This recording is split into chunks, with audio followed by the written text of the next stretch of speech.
Hello, everybody, and welcome to T.W.E.T. episode 16. Today, I am joined again by Rooster and by Leechy. Say hello, guys. Started. Saw.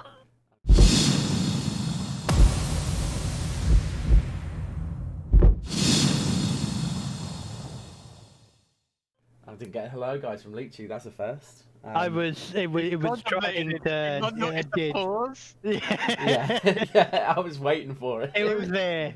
I know it was. He had this whole internal conflict of, do I say it? Oh God, do I say It's been it? 15 episodes. Should I stop now? Not even a joke. I know, that's what the pause was for. Oh, anyway.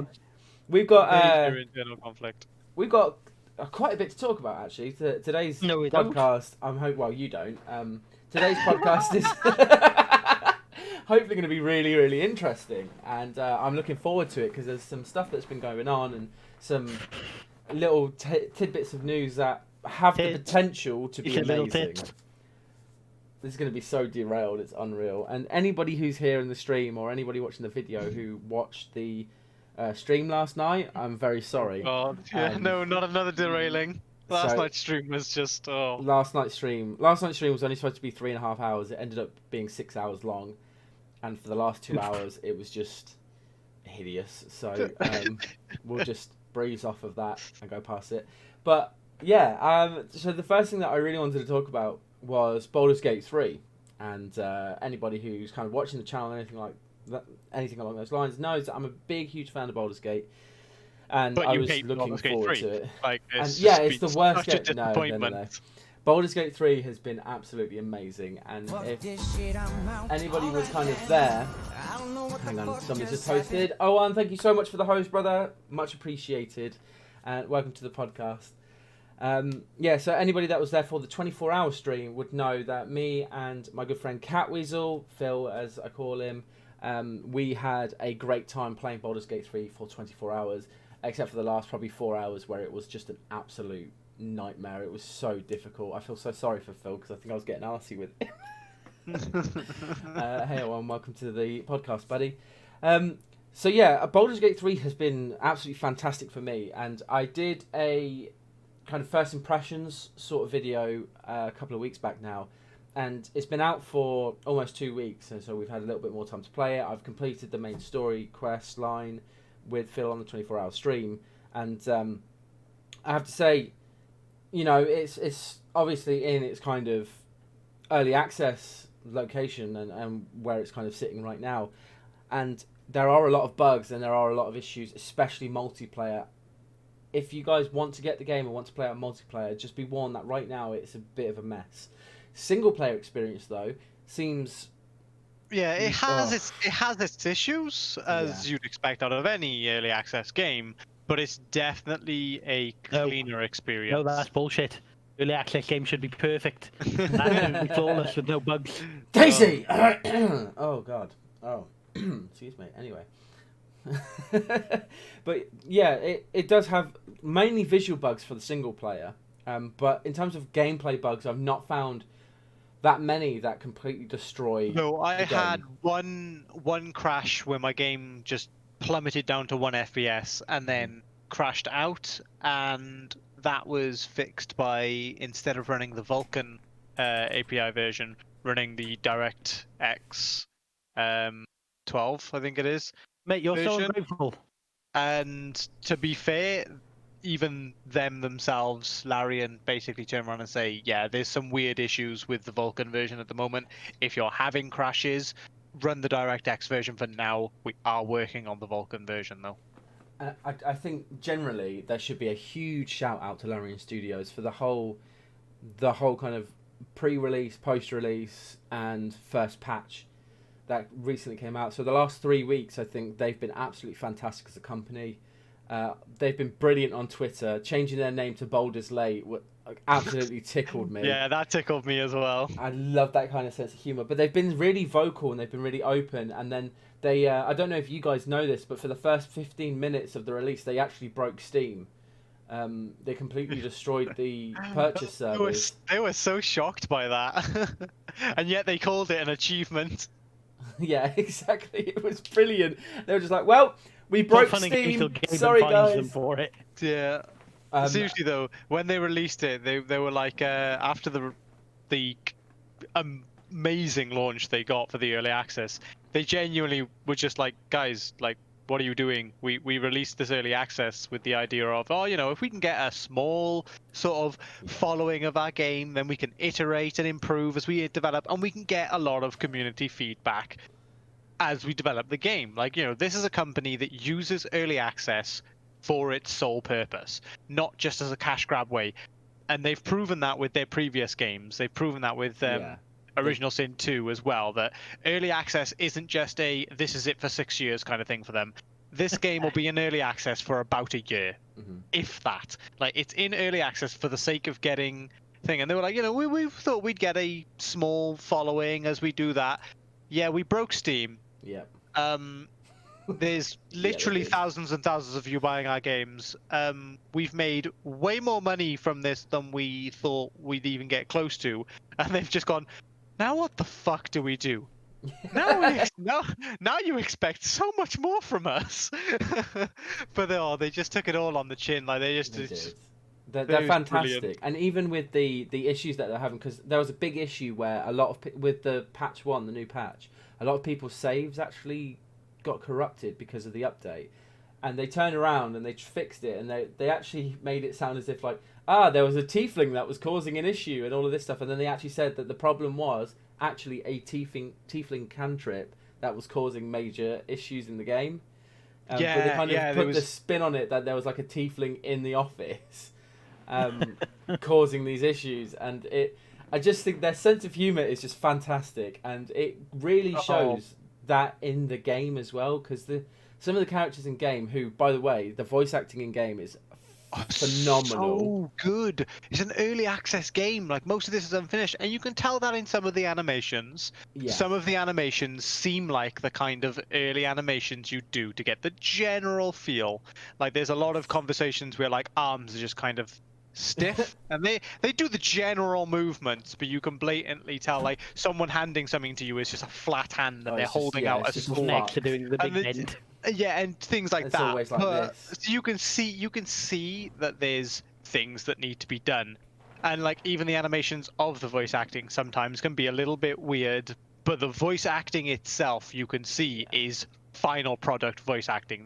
They haven't done any of this, just read the lines for now, we'll go back over them at a later date. It's like, no, the voice acting is the best I've seen in a game. It's so good. It's fucking phenomenal. I said this on my first impressions video, and I'll say it all the time. I've actually seen AAA titles that have been released fully that have been in a worse state than Baldur's Gate. Yes. Straight up. I mean, remember when Grand Theft Auto's online first released? That was a train wreck. Put it this way, fucking Mass Effect Andromeda now doesn't hold up to Baldur's Gate 3 now. Yeah. Just straight up. I mean, Larian Studios have created... they're very much on their way to creating a masterpiece, in which Divinity Original Sin 2 was also a masterpiece. The ambition of this project is so much bigger as well. Yeah. I mean, just this early access release is like 3 or 4 times the size of Divinity Original Sin 2's early access release.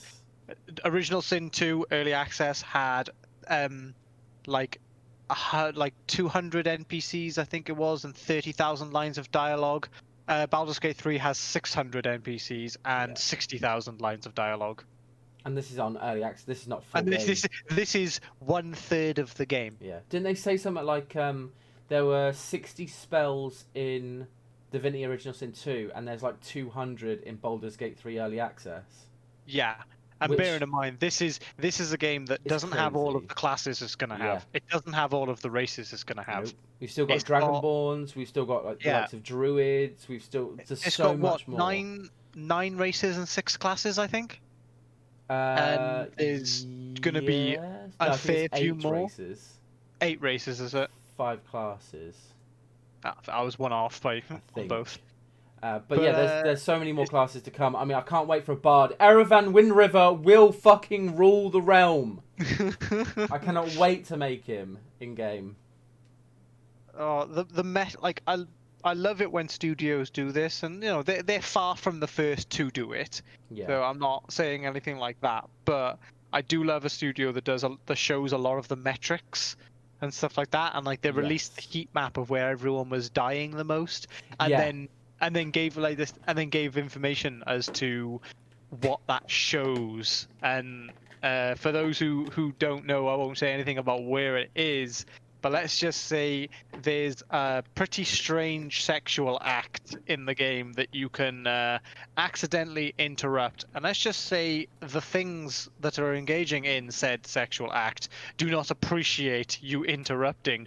And they showed that there was a massive heat mark on the heat map saying, a lot of you interrupted this sexual act. A lot of I you don't know about died it. for interrupting this sexual act. I don't Yeah. know it. I've not stumbled across it yet. You And didn't stumble across it, and I'm not going to tell you where it is, No, because I know I you're going to can't play wait the to game like find it. 6 or 7 more times, and one day you're going to stumble across it, and you're going to go, oh, oh, oh, oh dear, okay. I think that's the beauty of Baldur's Gate. So Yeah. those of you that do know that and were there, and thank you all for stopping in, saying hello and all that good stuff. The 24-hour stream, we played Baldur's Gate 3 for 24 hours. And it was grueling. We completed the game in 23 hours, 45 minutes, there or thereabouts.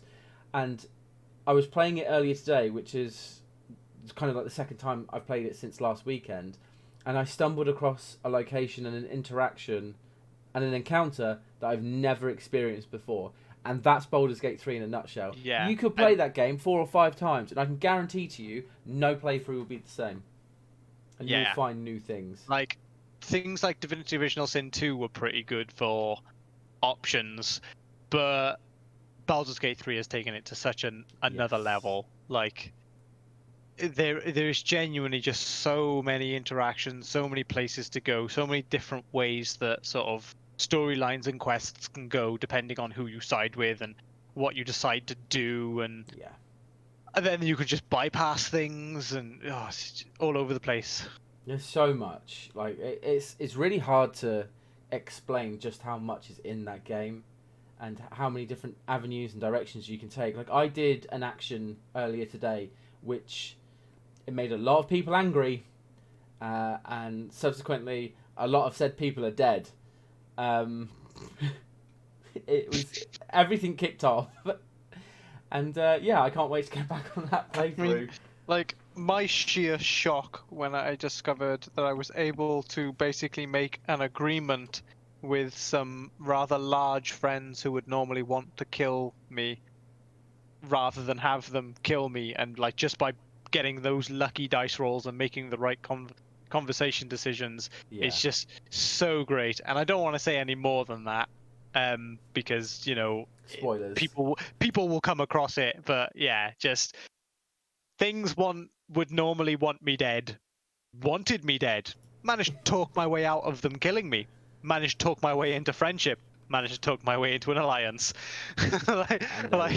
all thanks to the vast conversation and die rolling skill check options of the game. Like, there are so many different opportunity, like stages where that interaction could have gone tits up for me, and I don't know, like, either I would have just not been able to become friends, maybe they would have let me go, I don't know, maybe they would have immediately attacked, I don't know. They could have done anything. Like, it's just, and I managed to swindle them out of killing me, and I was just like, oh my god, that was so cool, that was so cool. And the whole thing is awesome. Like, just everything is so good. The conversations are great. The encounters are great. The fights are great. Everything is just amazing. And I don't think there's been points where I've sat there and I've gone, I don't really like this bit. No, not at all. I think the whole world is so interesting. And granted, the map is a little small in the first sort of area, but I would rather have a small map that's packed with content every single turn than have a huge empty map. I'm a massive advocate for that, and funnily enough, I've got a point with that should transition us quite nicely into one of the other topics, squad. And that is, I saw a discussion quite recently. So obviously with Squad, Fallujah, the new Fallujah map has come out. And I saw people talking on 4chan/V about, so someone was basically asking, he's seen a lot of hype around Squad, is it worth getting? Or, should he look into a couple of other games he mentioned? And he was talking about, like, Tarkov and things like that. I gave him my 2 cents on it, saying that Squad is a fantastic game.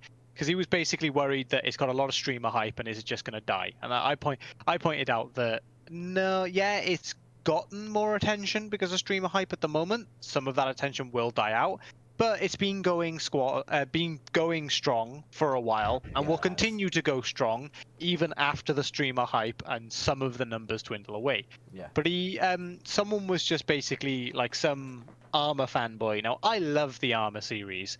But this guy was in the thread was basically, if you don't say Armor, then you're a moron and stuff like that. And he posted a picture in his eyes, trying to prove why Armor 2's Fallujah was better in every way than Squad, and Squad's Fallujah is shit. And it was all because of the fact that the Armor 2 Fallujah was massive.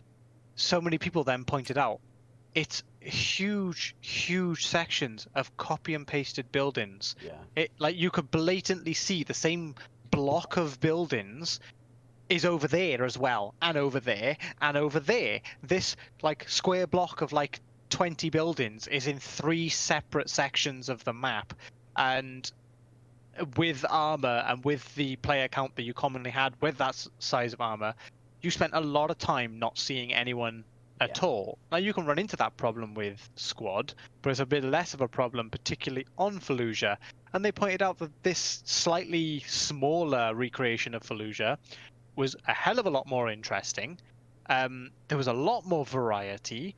There's a lot more action that goes down, and a lot of people were just pointing out that bigger doesn't always mean better. You can have a really big copy and pasted or basically just got no interesting content in it map, or you can have a slightly smaller, very well designed map, which Squad's Fallujah is. It's smaller than Arma 2's Fallujah, but it is so much better designed. It's a lot more interesting. It's a lot more compact. The buildings don't just feel copy and pasted. Even the ones that basically are copy and pasted, they're not blocks of buildings. It's not streets that have been copy and pasted. It's logical things like, well, if this is the structure design in Fallujah, then there's going to be a lot of buildings that look a little like this. But there's all of the destruction to the different buildings. Like if they do have a copy and paste in the building, that one over there has probably got half of its wall missing. Or the compound that is designed differently and stuff like that. And I just completely agreed with everything he said. Like I said, I'm a fan of Armor. I'm not knocking Armor in any way here. Like I'm super excited for Armor 4 when that one day comes out.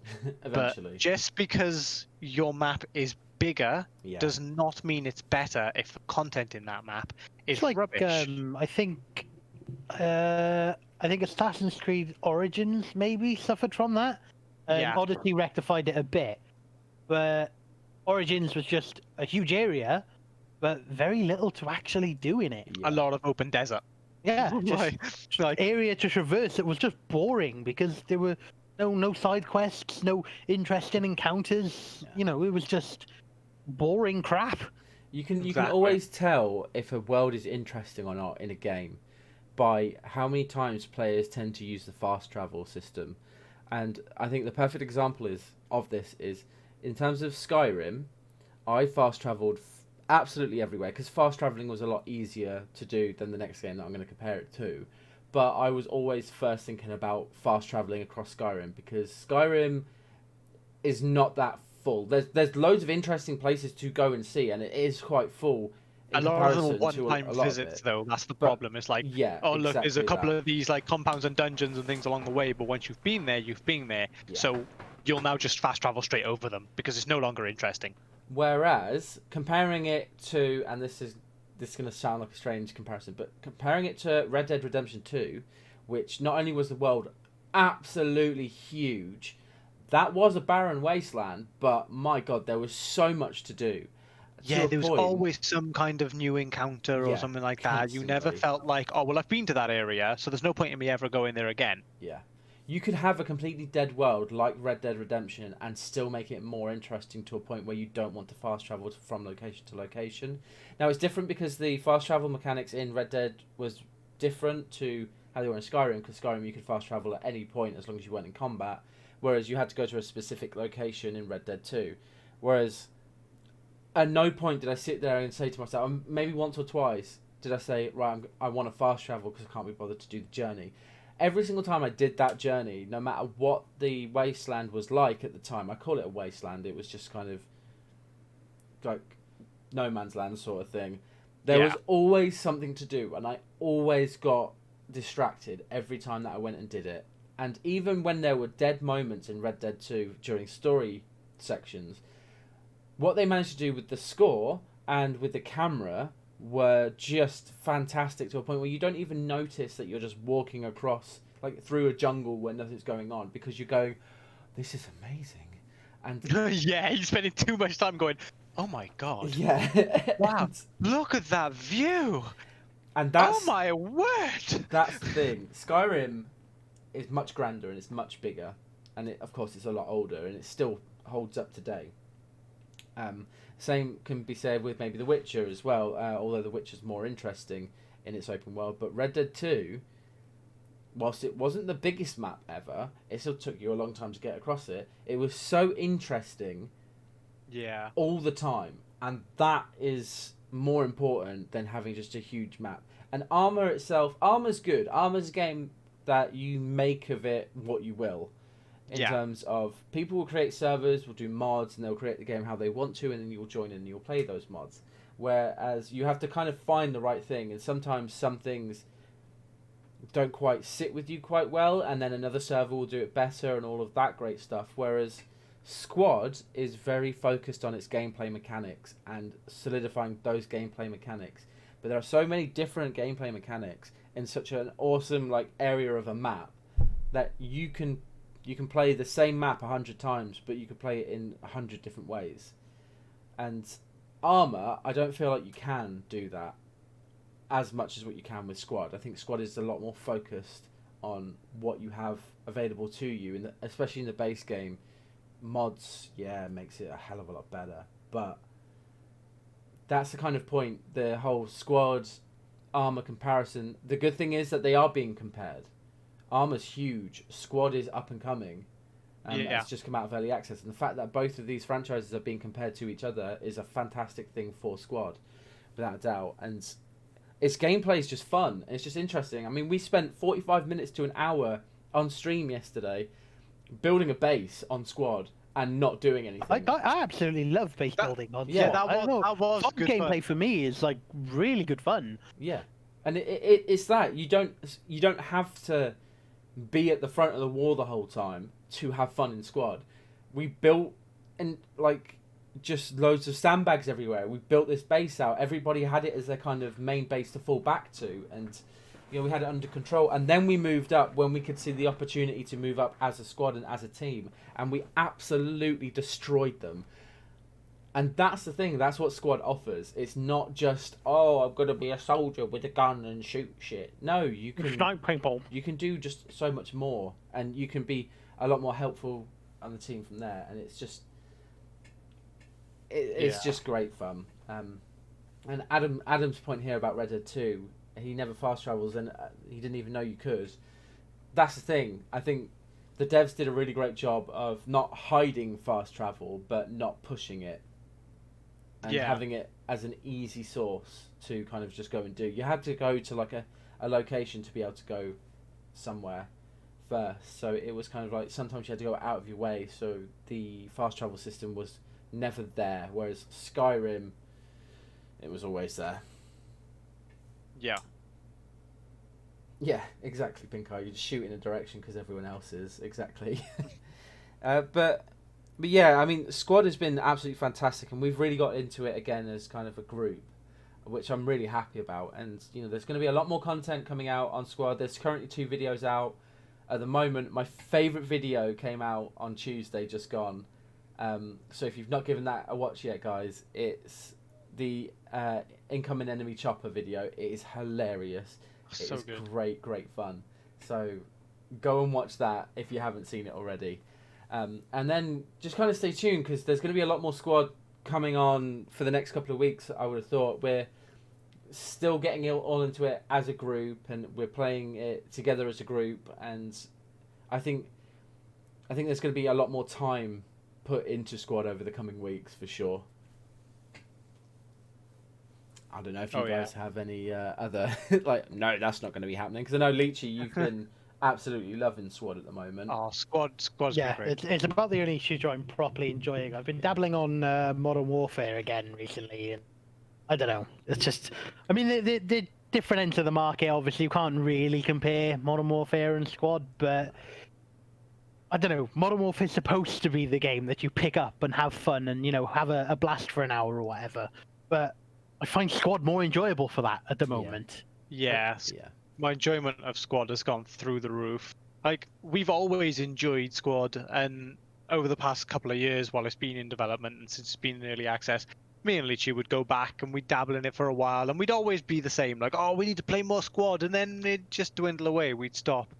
But I think what's more important this time as to why we've actually really stuck with it is this time we've got a proper group of people, and we very often have almost a full squad, if not too many people, and you got to be like, oh, I'll give it a miss today or something like that. So actually having a full squad of people who have primary roles that they commonly pick, like me as medic, Lichi likes to be either a grenadier, like anti-tank, or a combat engineer, depending on what is needed. Obviously, you're the squad lead. Yep. Luke commonly is a gunner, LMG, machine gunner, and stuff like that. It's just having these roles that people commonly pick, and we switch up every now and again, but for the most part, it's just, I don't know, it's just the gameplay. It's like we're really taking advantage of what the game offers, and that has been enough to just really kick off the enjoyment of the game. It's just been amazing fun. Like, I'm happy to play Squad any night people want to play Squad at this point now. Like, cause I remember I used to be one of those people where it was like, oh no, I've really got to be in the mood for Squad to play Squad. I was one of those awkward ones. Was like, you want to play Squad? I'm not really feeling it today, to be honest. But now it's any day. Yeah, I'm down. Anytime anybody's up for Squad, I'll be there because I've been loving it. I mean, Squad you're the bastard that keeps missing out on games because you're not a bat. So I know. Simmer down. I know. Look, I'm sorry. What kind of pleb would have a job? I know. But when I'm on, it's just great fun. And the thing with Squad is so much better with people. With your friends, it is so much better. Without a doubt, I've got no two ways about that. Having a group full of people that you know, and everybody works very well in cohesion. And while I sit there and I squad lead, it's not like hopefully I don't come across as this, but I'm not dictating. I'm saying, this team needs help. These guys need help. What do you think we should do? And then somebody will say, I'm going to go do this. Like, yeah, that's fine. Are you able to come here and cover us from this point? Focusing on what the other squads need, and then I've started to go into a commander role a little bit as well, and all of it that kind of goes on, and it's just nice to have that group that you can really rely on, and those guys that will trust you to get them killed and all of that great stuff. And it's the little things in that game where, like, you as a squad could run up to another squad. And then you can say, right, we're going to join this squad and we're going to do a unified assault on this point. Or, Rooster, there's a lot of injured people over there. Can you just go and help them out? Their medic's down or anything like that. Or,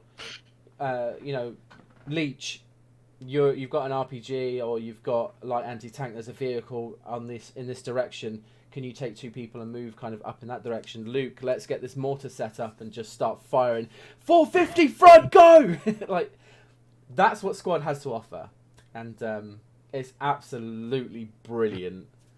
It's great. I think a big thing that has helped Squad at the moment as well is this player base has finally come into its own. Like, you used to get a lot of people Yeah. that would dabble in squad during like the free weekends and that kind of thing, and they'd play it like any other shooter. They'd run around, and they wouldn't listen to the squad leader, or they wouldn't even be anywhere near the squad. They'd just be off wandering around the map somewhere, bitching about the fact that they can't kill anybody, or they're dying from the middle of nowhere and all that kind of stuff. But it does seem that those players have now been filtered out, and the people that remain know what the game's about and play it to that purpose. Yeah. And so the whole game works better. Yeah, and that's why you have that ability of you can just run up to another squad, and you can just merge up with them, and suddenly you're a 16-man squad because there's 2 full squads. And you just team up, and it's just fluid, and it works now because everyone's there for the same goal.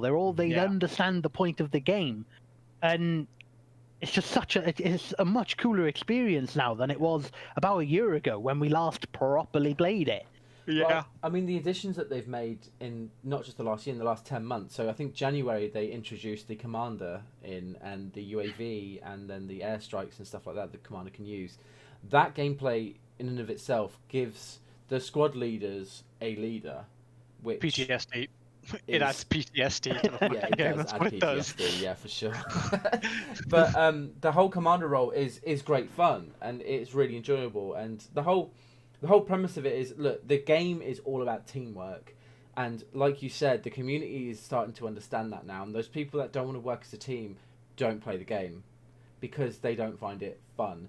The fun of squad is the whole being in a squad, like the roll credits, because it's in the title. Ladies and gentlemen, we have a title. Yeah, like squad is about playing as a squad. Shock. Shock, oh my god. Never would have guessed. What? And yeah, people that want to play it solo are not going to have a good time. But there are some roles that are solo, but they're usually focusing on helping the team. So, like a Logi runner, for example. A Logi runner will probably play in a solo squad, but they're assisting the rest of the team. And it's all about teamwork. If you don't have cohesion and teamwork in squad, you're probably not going to enjoy the game. And that's the thing. You're not always going to be somebody who's a leader. You may have to follow your squad leader, follow your commander, and assist the team. Maybe you don't think that something's going to be good for the team, but you've got that order down from a commander. You're better off following that order because it's that's what the commander has told you to do. And if you don't do that, then nothing bad's going to happen, but you're just not really getting the premise of squad and understanding the whole reason behind the squad leader system, the commander system, the whole fact that you need the teamwork. It all encompasses itself, and if you don't embrace all of it, you just won't enjoy the game. Yeah, I completely. And that's kind of just is what it is. But we'll move on from squad, and we have something that Rooster kind of brought up something that he really wanted to have a conversation about. So Rooster, I'm going to let you take the helm for this one. For the initiative. Yes. Yeah. So just sort of doing my usual thing, just looking into things and dabbling and reading about stuff. And obviously with the whole buying Bethesda thing, I was looking into all the different studios that are now under Xbox, and I came across The Initiative, which is a studio. Yeah, I will roll initiative. Natural one. Yep, nat one. For those who don't know, my first ever die roll in Baldur's Gate 3 was a natural one. Just a tidbit. My first ever roll in Baldur's Gate 3 was that the brain? Yes. Yeah. But yeah, the Initiative is a new studio, not a studio that Microsoft bought. They completely founded it and funded it. And it's a brand new studio that is currently working on basically a secret project. We know basically nothing about it. All we really know, in fact, we don't even know everybody who works there. They won't even tell us that. We know that for the most part, it is pretty much made up of like industry experts. There's newbies in the industry working there. These are people that have been making games for 10, 20, 30 years, for like AAA dev companies and things like that. And they're working on basically an incredibly ambitious project. The whole point of their studio is to try and Bethesda 2.0. yeah, it's basically try and push the boundaries a bit of Yeah. what can be made. And I'm not 100% sure if I like or agree with the term, but I do kind of get that as we know so little, it's the best way to describe them. But they're basically being dubbed the first Quad A studio. And they're producing the first Quad A game. I think Because the they're that speculation tier around it, higher. yeah, I think it's because of the amount of money that's being put into the studio and the amount Yeah. of experience the studio actually has. You're exactly right there. That's why they're calling it like a quadruple A title. Is they're trying to make that next step up. So they're Yeah. pumping funds and resources into it, and that's why it's being considered a quadruple A title studio. Sorry. But yeah, so like they are basically this sort of they're trying to create the next tier of studio and development and the kind of technology that can be used to make games, the kind of money that can be spent on games. Because as generations go by, the funding and the experience and things like that all go up. I'm pretty sure the initiative are like I know that their game is being made in Unreal Engine 5. I think Yeah. they're one of the earlier studios to get their hands Yeah, on they are. Unreal Engine 5. So like that is also kind of the point they're making is, this Unreal Engine 5 was being made and they were just there like, yeah, give it right here. We want this new technology that's, being developed now. But it just I'm quite intrigued because of the secrecy behind it, because they're not ready to really tell us. Like, they won't even tell us what they're doing. They won't even tell us how many people work there. Well, there's an interesting article that a good friend of mine, Elena of Itani Maru, sent out. I asked her to do a little bit of research, and she managed to provide an article that was written about the initiative. And the person in the article seems like they have some decent sources actually within the studio, and that they have to be quite quiet and hush hush on a few things. But they believe, and this is just speculation, so don't quote me on this, but they believe that it's dabbling within the Perfect Dark universe for its upcoming game. But it's not going to be Perfect Dark in the way that Apex Legends is based in the same universe as Titanfall, but isn't a Titanfall but game. it's not a Titanfall game. So there's speculation that the initiative are dabbling in Perfect Dark universe to create their quadruple A title.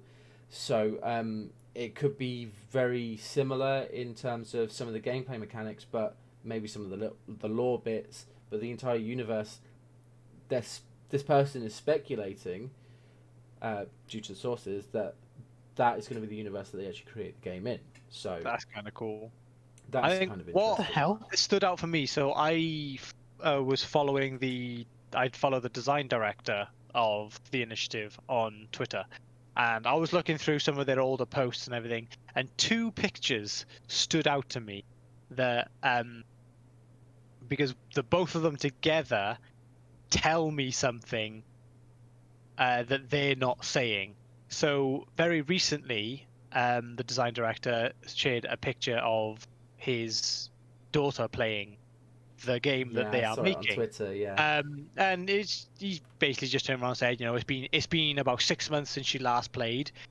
She likes the process and things like that, but the look on her face was quite engrossed, was quite like, whoa, this is kind of like, I like this.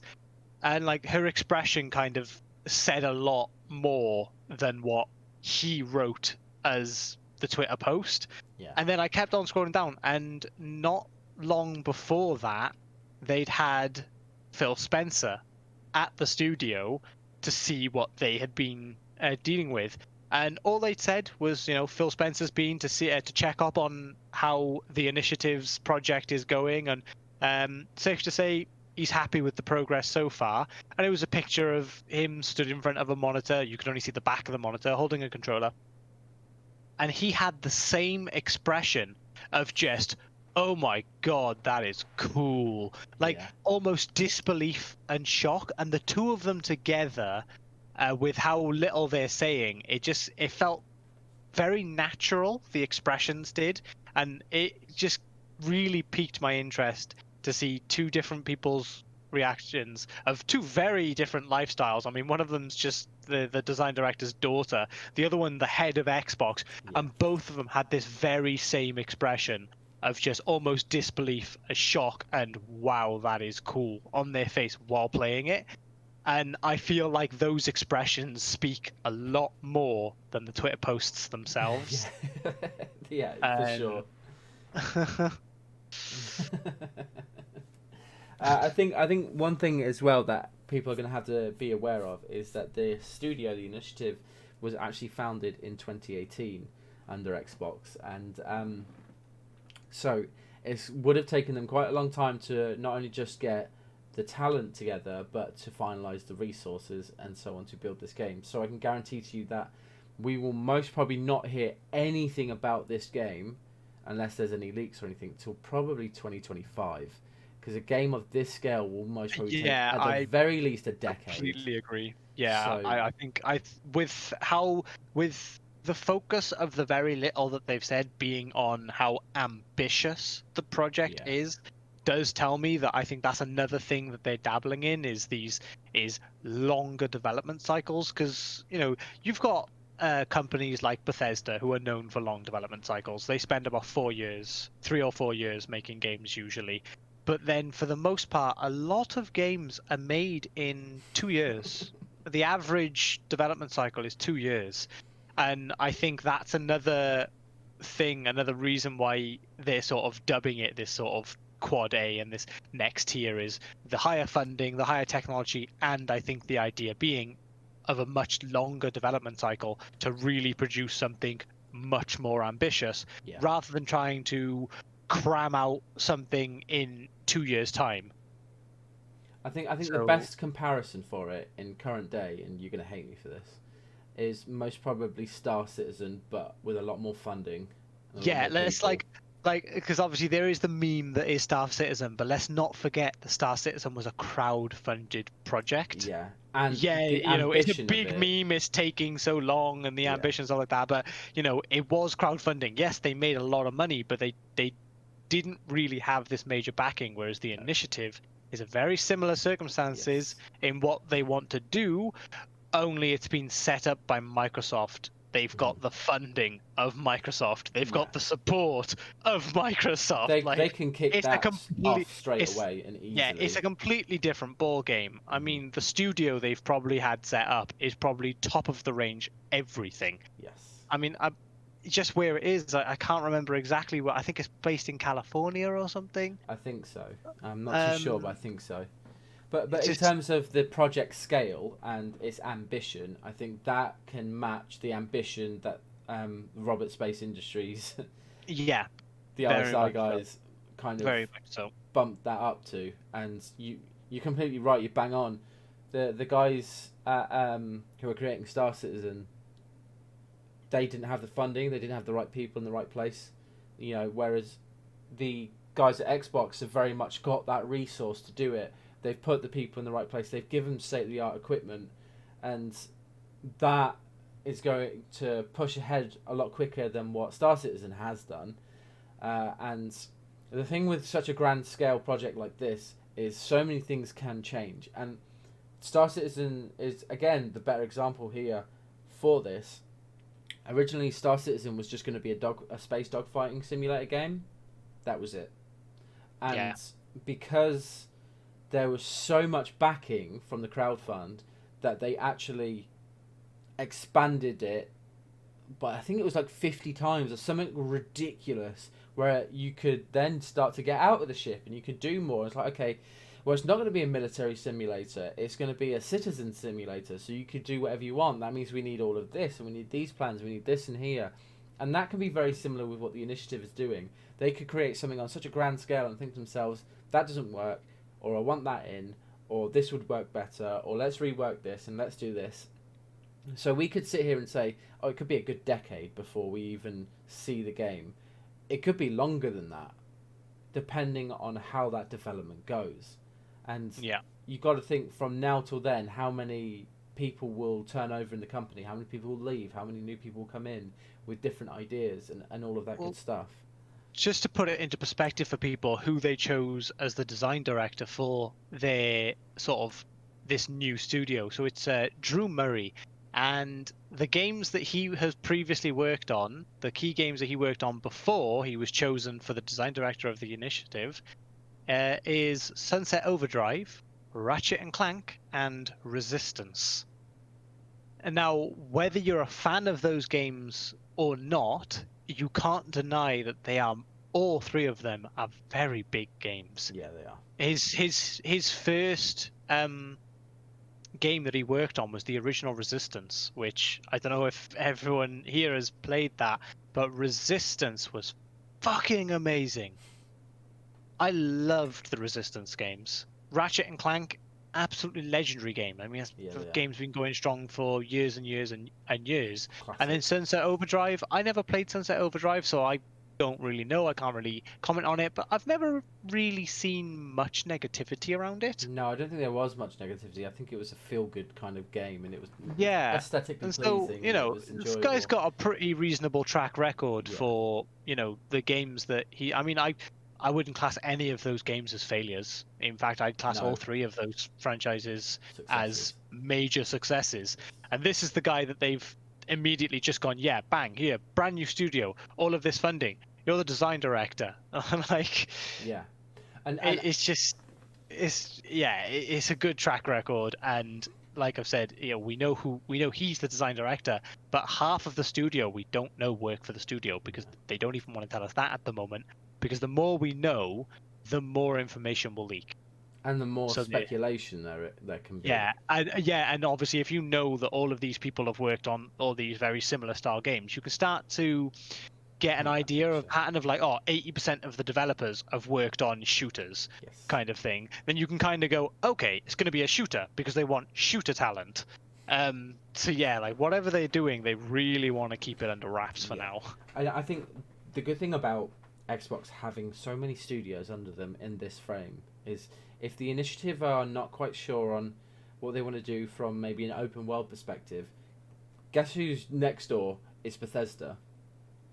Yeah. Like the resources that they've got and the people that work under the kind of Xbox banner is so vast that they can kind of bring anybody in just for an idea. Going to the Bethesda team to say, look, here's what we've got so far. We're not sure where to go from this point. You know, they could have a whole set of different ideas that they've perhaps thought about for other games or used in other games before and gone, well, this is what we did. Maybe try something along these lines. There's so much collaboration now that can happen between all of these studios. Which has been amazing. Like proven that is quite a common thing with the Xbox studios and all these companies under the Xbox umbrella.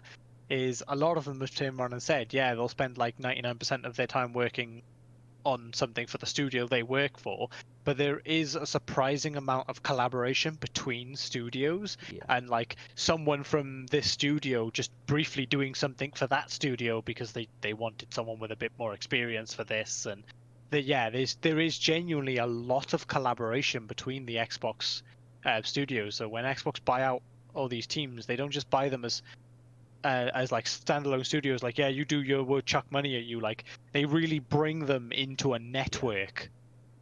And that's pretty much what most of the studios that get bought out by Microsoft say they love most about the sort of the group of studios, is the fact that it is a network and they all have access to communication with each other. They have access to resources from each other and things like that. So yeah, every studio that gets added is just more resources to all the other studios that are already there. Like you said, with Bethesda having been bought out now, their major experience and knowledge with vast open world games, any other studios making open world games can pull on that knowledge, pull on that knowledge pool.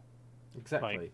and this is only a good thing for Yeah. the video game industry as a whole. And I know many of the podcasts now we've said that acquiring Bethesda and Xbox moving on to the Game Pass and doing the whole PC piece, this only positive across the gaming industry. And Pink Eye's made an interesting suggestion about maybe acquiring Bethesda was a tactical option and made to help only initiative. It's definitely not, but the initiative can pull on that resource and that knowledge, as Roos said. There was an interesting thing that Phil Spencer had said about Bethesda. If you want to go into that as well, Roos, because I know that's a point you wanted to pick up. So this literally happened yesterday. I literally have just read this statement on an Instagram post. Fair enough. But this statement was put out yesterday. So obviously, with the Bethesda purchase, we've been very much on the side of, things like Elder Scrolls 6. Yeah, coming out on everything. There's no doubt, in my mind at all. Now, I still fully believe that the Elder Scrolls 6 will be coming to PS5, will be coming to everything. But there is now doubt, I suppose is the better way to put it. There's just a bit of doubt. So in an interview, Phil Spencer was basically asked, is it possible to recoup the 7.5 billion investment if you don't sell Elder Scrolls 6 on the PlayStation? To which he apparently remarkably quickly replied, yes. Like it was something that they've already thought about, they've already looked into, they've already made double check to see whether that is something they need to do, and they've decided that they don't, which opens them up to the option of making it exclusive if they so choose. If money, if money isn't the decision maker, if they just decide that they want to do it because of the fact they want to keep people away from PlayStation, I suppose they have that option because they can afford the money loss. And the other thing that he sort of followed it up with, he said, where people are going to be playing, and the numbers of devices that we had, and we have xCloud and PC and Game Pass and our console base. I don't have to go ship those games on any other platforms other than the platforms that we support in order to kind of make this deal work. So he's basically turned around and said that they don't need the other consoles for the Bethesda purchase deal to work for both Bethesda and Microsoft. He is basically, I suppose, warning, I guess, that that they could very logically make Bethesda games exclusive, and that would be perfectly okay for them. They would not have issues with doing that. I don't think they're going to. I don't think that this is him saying that they are going to be exclusives. I think he's just making it clear that if other things sway the decision in the future, then they could make all Bethesda games Xbox and PC exclusive and be perfectly fine with that. There would be no issues to that. They would not have problems with Bethesda. They would not have problems making their money back. They'd be able to just fly on by with these exclusive games and be perfectly happy with it. Now, like I say, I don't think they're going to be exclusive, but he just wanted us to know that they could be. It was just an Uber flex, is what. Basically, yeah. Bruce is trying to say. So, he whipped his cock out and he fucking helicoptered it right in front of everyone's face. That's what he did, and he's got every right to do so. Because I mean, the acquisition was very expensive, and there was obviously a very long-term plan set in place. Just had an epiphany on what that statement is really saying and who he's saying it to. So it's been very well known for a long time that Bethesda and Sony have a lot of issues. They always have issues. Every time Bethesda try and do something, they've always said Microsoft's always been all for it. Sony have always given them resistance. For example, mods on consoles. Apparently, when Bethesda tried to put mods on consoles, Xbox, bang, done, no problem. Here's what you need. Sony resisted them for, I think it was about a year and a half. before Sony finally allowed them to put mods on consoles because, oh, but our architecture, you're gonna hack the consoles and stuff like that. And it's been very well known that that wasn't the only time. The amount of times Bethesda's tried to do things like, DLC option and things like this, things they've tried to do for their new games, and they've always said they always feel like they're jumping through hoops to work with Sony. They've never felt like that. And I think that is basically, thinking about it, that's Phil Spencer's way of basically saying, stop making us jump through stop making Bethesda jump through hoops, or they're just not going to put the game on your console anymore because they don't need to anymore. They want to put their games on your console, but if you fuck them about, they're just going to go, okay, problem solved, we'll just put it on Xbox because they're letting us do what we do. That's a really good point, and that's something to definitely consider going into the future. And I think that's something that a lot of people who play video games don't really understand or don't think about in any way, shape or form. But you do get the likes of Sony really pushing certain things forward, and you can see that with stuff like their exclusive DLCs that they push forward onto their partnered companies and stuff like that. Sony is very much a dictatorial company, in my opinion. They want what they want, and that's it. And the fact that Phil Spencer can turn around and say something like this, to say, basically, we've got all the power here. Yeah, we don't need you, you need us now. So, on behalf of Bethesda, is what he's basically saying. Like, so stop being awkward, stop making things difficult, or you just lose things. Make a point as well. So, like I said, I literally just read that statement on an Instagram post, and a comment that somebody had put, I think, 2 minutes before I read it, basically saying, so much for players first or whatever, Microsoft. And it got me thinking, and to be honest, I think it's more of a move to say we don't need to put our games on any other platform, and yet we are choosing to do it. I think it's a point of proving that they want the players to be able to play the game regardless of platform. They've made the statement to say we don't have to do this, guys. We could keep it exclusive and still make our money, and yet we're choosing to put it out there. I think it's a move in the opposite direction. It's a way of saying we care. Like, we've bought the company, but we want you to play. That's how I see it. Well, I agree with you there. I agree with you as well. I'm still very confident that the likes of the large franchises, Wolfenstein, The Elder Scrolls, Fallout, Doom, Starfield, they are going to remain as industry games, so they're going to be across all platforms at all times. I'd say I'm still about 85% that they're definitely coming. But I just feel like that there's that 15% now of we can. Yeah, definitely. Like, if Sony aren't willing to strike up a deal or whatever, if they can't, if Sony aren't going to cooperate, they are flexing a little bit. There's no denying that. There is the fact of if you don't cooperate with us, you won't get the game. So behave. Yeah, behave, Sony, behave. But Sony needs to be put in that place. Yeah, definitely.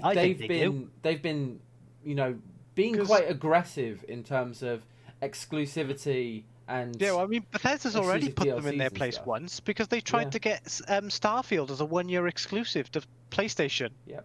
And I'm sure they offered Bethesda big bucks for that, and Bethesda just went no. Yeah. We're not making our biggest title. Like, it's the first party new IP that they've made in 20 odd years. And they were just like, no, I'm not making it exclusive to fucking anything. Fuck off, kind of thing. And that's what Sony do. Sony are so aggressive in their approach that it's almost in terms of like a hostile takeover of the industry. It's as if they're trying to build a monopoly to completely screw people over. How harmful is that to the player base? It's awful. Bethesda are finally making a new franchise for the first time in 20 odd years. Also, let's talk about the fact that this game was basically a game that was first thought of 20 odd years ago as well, called the 10th Planet. anyone who doesn't know anything about that, look into the 10th Planet. It's a game Bethesda were going to make back in like Elder Scrolls 2 days. That was too big for its breeches. The project was too ambitious. This is Todd Howard's love child, basically. This game, and like it's the first thing that they've been putting out brand new for so many years, and the first thing Sony want to do is make it so that a certain number of people can't play it. Yeah. That's fucking disgusting in my that's opinion. all you've got to. That's it. That one statement is all you got to know about Sony through and through. The thing is, they know the mentality of their user base, I guess, because it's the same argument I see day in and day out. As soon as a console argument starts, it's always the same. Where's your exclusive Xbox? Yeah. No one argues any other point because they know they'll lose. Xbox controllers are far superior to PlayStation controllers. The Xbox fucking build quality in general, in my opinion, is just far better than PlayStation. The Xbox user interface, as I get that people don't like it, and it has quirks that even I don't like. People don't like again, PlayStation more than they like. Xbox is more preferred, I think, in general than what the PlayStation one is, in my opinion, anyway. It's like I had the displeasure, frankly, of using a PS4 around somebody's house the other day, and it was awful. Yeah. I was trying to scroll through the library to see what was installed on the console, and it was just like lag spikes every 2 seconds while it loaded thumbnails of the games. Thumbnails. Yep. And it was laggy. Not just that. It's still got a tiled system, which was a thing 10 years ago. Like I Xbox don't 360 like the level. PlayStation interface. No, the I new don't. one, I've seen a little bit of footage of the PS5's user interface. It's a little bit cleaner, a little bit nicer. Obviously, we haven't quite seen the Xbox one yet, so we don't know how that's gonna go. But historically, the Series X is exactly the same. Bring back pretty the much. 360 blades. That's what I want. yeah, man. Blade interface, man. I think the Series X dashboard is almost exactly the same as the Xbox One dashboard. Well, the Xbox One dashboard just got a major update. Yeah. And I think the enhancements the Xbox One dashboard just got are basically to bring it very closely in line to the Series X, because that's another thing that the Xbox ecosystem is focusing on, is this compatibility and similarity across them. I genuinely feel like the dashboards on the Xbox One and the Series X are going to be almost identical. Yeah. Here's another thing that I learned quite recently. So, your Xbox One controllers, your stash of them that you've built up over the last 7 years of Xbox gaming, all work on the Series. Yeah. They will all work. They won't have the any particular additional features that are brought in with the new Series controller, but they will work. Yeah. So a way that Linus put it was that you've got your Player One controller, and then your buddy comes round. Well, you don't have to go out and spend $60 buying a new Series controller. Yeah. You can just grab one of your Xbox One controllers that you've had for the last 5 years and sync that up, and off you go. You're both playing. It's fine. There's no issues. You get the extra few little quirks with having the Player One controller that is the Series controller, but they both work fundamentally. And it's a design that works as well. They haven't drastically changed it. The PlayStation, on the other hand, so if you're playing a backwards compatible game on the PS5, the PS4 controller will work. It will work for backwards compatible games. If you're playing a PS5 game on PS5, your PS4 controller will not work for that game. I don't know what the fuck bullshit they've pulled there. That's either by design or laziness. That's by design. That is 100% by design. Yeah, and it's because of the from what Linus was saying and my understanding and what it seems to be his understanding. And he's probably got a bit more of an insight than I do, so I'm just going by what he said. Yeah. I think it's something to do with the fact that the new controllers have a lot of haptic feedback features, whereas the old controllers didn't have that. But even Linus turned around and said that game developers are pretty clever people. Like, I'm sure that in an emergency, they could just use the good old-fashioned rumble packs that are in the PlayStation 4 controllers. Doesn't need the haptic feedback to prove a point. But yeah, backwards compatible games, you can use either controller. new generation games, you have to have a PS5 controller to play them, which does mean if you want your mate to come round and play, you've got to fork out $60 for another PS5 controller. This is a company that boasts the fact that they don't have battery packs. They have an internal battery pack. So when your controller battery is fucked, you've got to buy a completely new controller. Yeah, or go through the ball ache of replacing the internal battery, which can be done, but it's very much it's something us lot could probably pull off because we're a little bit more tech savvy. But the average guy that buys COD and FIFA, PlayStation computer, fucking little James who got bought the PS5 by his mum for Christmas. Ain't replacing the fucking internal battery pack of his controller. He's just gonna get really sad that it's now fucked, and Mum's now got to buy him a brand new fucking controller. Well, it also doesn't help. Mum's not happy. James ain't happy. No one's fucking happy. It doesn't help that actually the PlayStation 4 controller, because I had to take Lauren's PlayStation 4 controller apart because what was happening was her right thumbstick was fucked, but they put the entire motherboard in the way of the entire front interface to a point where you actually couldn't unscrew it and lift it off. So I couldn't properly get to the front of the controller because the way that it was designed was so that it was even more difficult to get to the front of that controller. And here's the completely other side of it.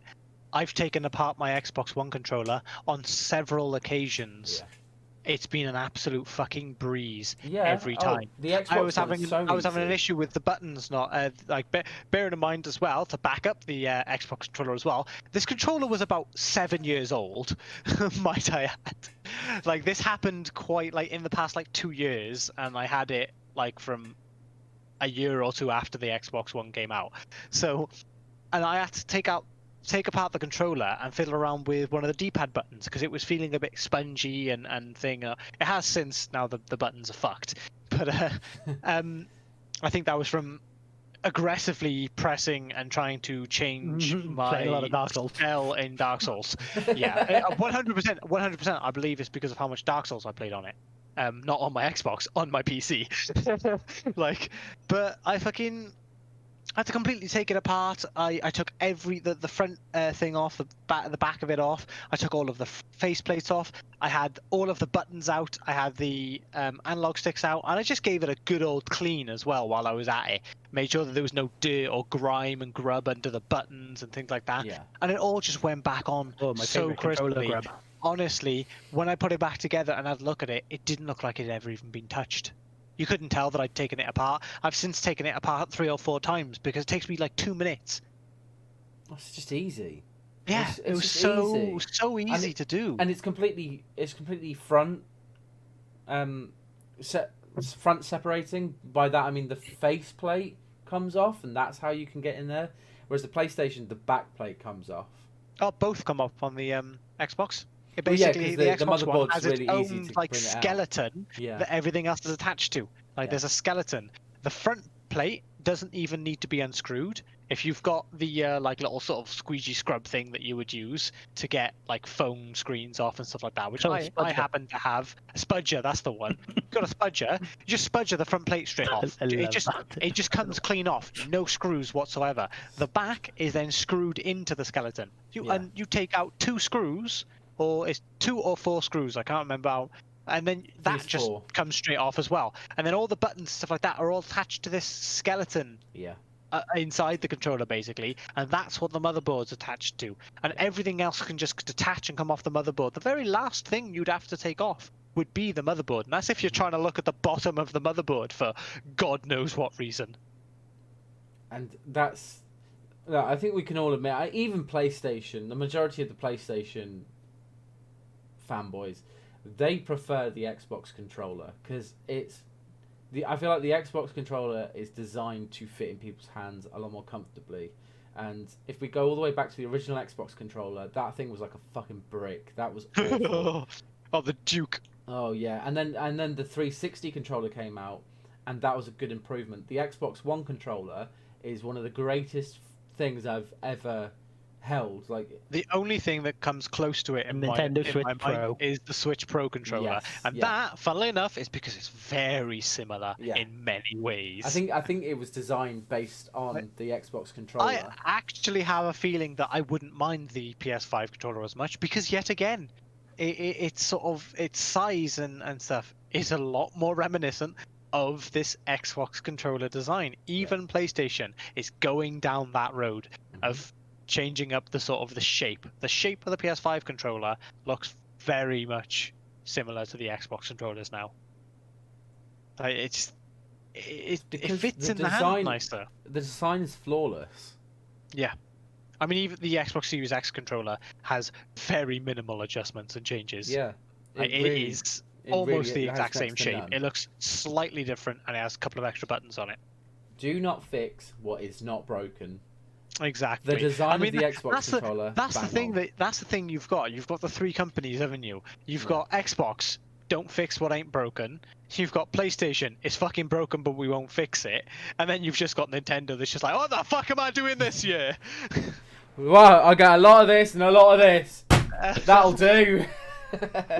What's that? You want a fucking TV remote and a weird nunchuck with an analog stick so you can wave it around in front of the TV? Fuck it, we'll do you a solid this year. You broke your TV, your fault.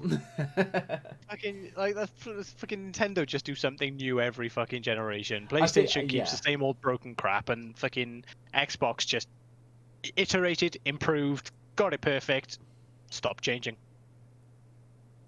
It don't work. Oh well. Okay, I'm going to move on to our last point, which is going to be very, very quick to get through, because we're an hour and 11 minutes in. And so the next point I definitely wanted to talk about was the most recent episode of Night City Wire, the kind of show to do with Cyberpunk and up until Cyberpunk's release. Haven't actually watched it. It's an interesting one. It's not as content packed as I think the other ones have been. But this one was very much focused around vehicles and what kind of vehicles you can expect to run into, and also different kinds of fashion within the universe.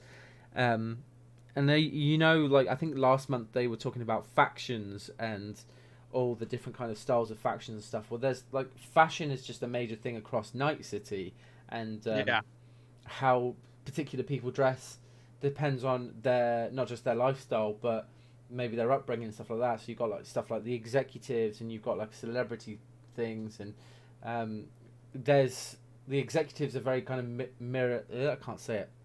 militaristic in their approach, and it was really interesting. And then the different kind of cars that they showed you, they've got different classes for cars. So you've got like your heavy duty trucks, you've got like your executive vehicles, you've got your supercars, and all of that great stuff. And what was really interesting was they actually have collaborated with Porsche, and I think that there's actually a 911 in the game. Oh, nice. And that's really interesting, and they've brought that into the kind of universe and stuff. So, again, it wasn't very content sort of heavy, but it's still great to see how, one, the game's developing, two, what the game's going to look like, and three, kind of all the intricacies that they've thought about going into it, which CD Projekt Red is fantastic at doing that. I mean, you look at The Witcher, and that was very detailed. And it's really funny, actually, that the way that they kind of opened it to talk about vehicles is, well, we've evolved since Roach, so tell us about the different vehicles that we can expect to run into. And it was great. It was great fun to see all of these different vehicles that they're going to be bringing into the world, and what pieces of the jigsaw they kind of they fit into, and stuff like that. So if you haven't watched that yet, go and give that a watch, because it was quite interesting. I didn't watch the whole thing, but I thought there were some really key and interesting points to be made across there for sure. Fair. And I think that is it, unless you guys have got anything else that you wanted to bring up.